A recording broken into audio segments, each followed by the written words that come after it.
persist, please. Your full name again on camera and your destination, ma'am. Yeah, I'm Joyce Banda, former president of the Republic of Malawi.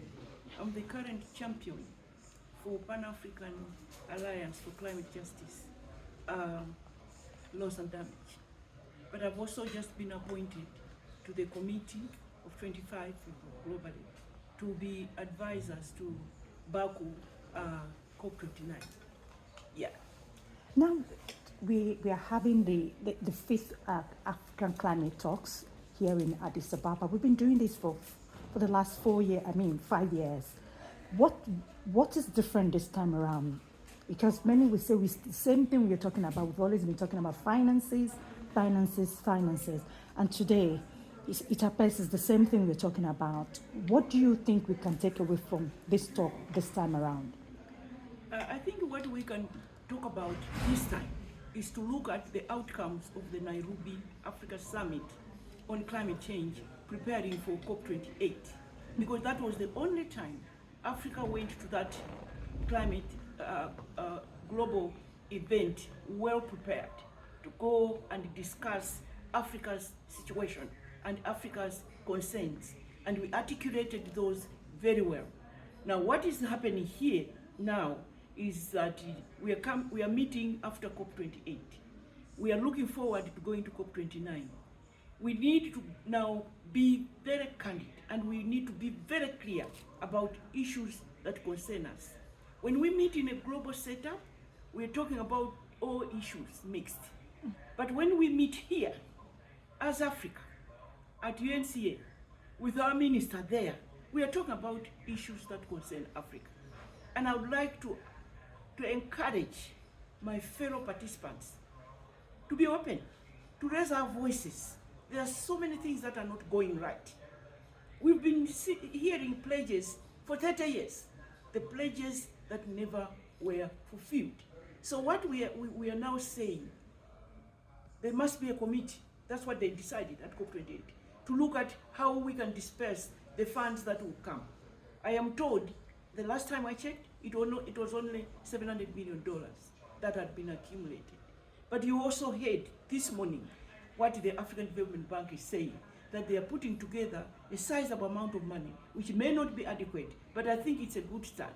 What now we should be saying here is, how can we position ourselves to get hold of that money timely, discuss about the fact that they are still putting together the committee to disperse those funds since November.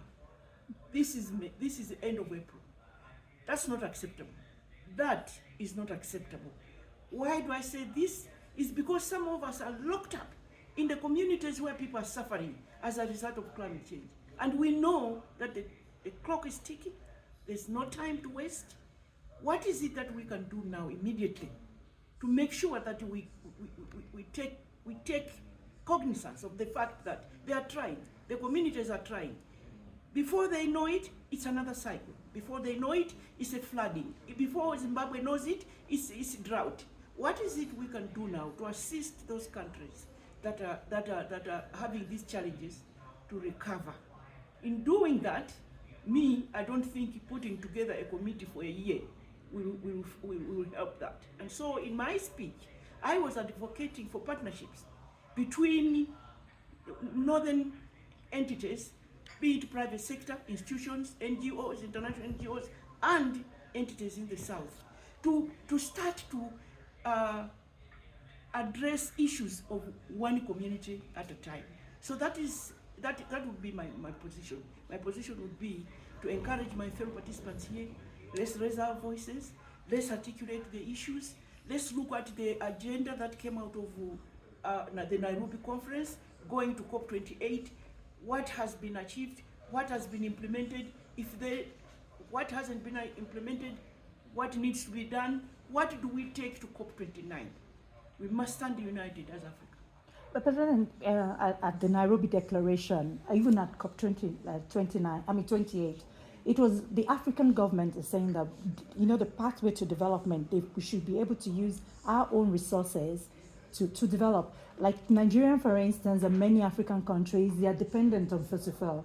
And in the outcome of COP28, is that we are phasing out, first of all. How can we balance the development aspect of it and jettison, first of all, such that nobody is left behind as we move along to solve the climate problem? The international community is working with Africa in trying to achieve certain goals.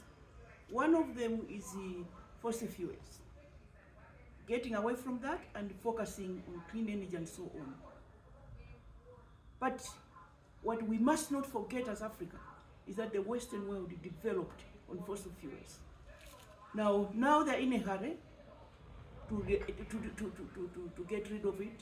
Fine, but they must also be prepared to assist African countries achieve its goals by supporting it with resources to come up with the alternative routes that we have put in place.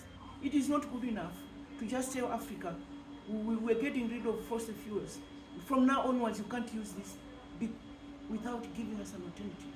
We are already crying about recovering our economies and recovering our communities, building lost homes, building lost food security.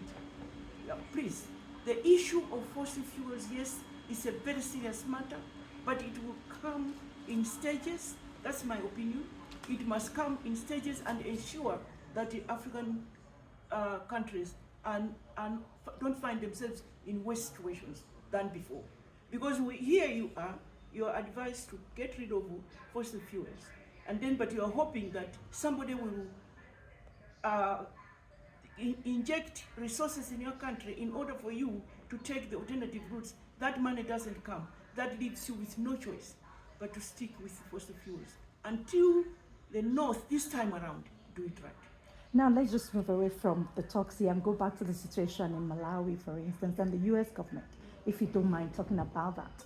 They've just been said that some individuals have been, corrupt, that they can't come to the US. That has nothing to do with. Yes, that's right. If you're not comfortable. No. Okay. I'm not a president. I'm not in government, I wouldn't know what to say about that. But yeah, for me, I'm a climate justice champion. And you said something there for climate justice, the champion, especially for the local people. But we see, even in most African countries, for instance, when they're talking about AIDS and all, they talk to the federal government, not to the grassroots, and we're having problems with that. Is there anything in your position you're doing such that the local community sits at the table so that their voices can be heard? That's what I was trying to advocate for. What we've done in my country is to identify a foreign country. This is a case study.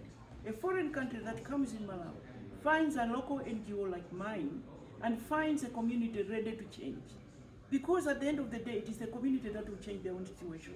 All you do, these two organizations, to support them and to facilitate and to give them opportunities and all they need in order to transform their lives. So in the case of the community I'm talking about, we gave them fertilizer, we gave them seed, we're building modern houses for them, we build a clinic and a school. So for the first time, they were food secure. For the first time, they had the money at household level. So for me, when you come in now to say, sit down, you are cutting down trees. Let's reforestate. They will listen and they're willing because you have built trust. So in order to restore our environment, we must engage the community. And the community must be an equal party. And do you think we can get it right with the issue of poverty, the issue of lack of education, yes, and climate? Can we get it right? We can get it right because for me, a smart village is one that has modern houses, that has clean energy, that has food and nutrition security, that has clean water, that has environmental management as a major agenda, that has agribusiness, that has a school, a clinic, a church, or a mosque. Those are the models that we're building. Thank you very much, ma'am, for your time. Really appreciate it, ma'am.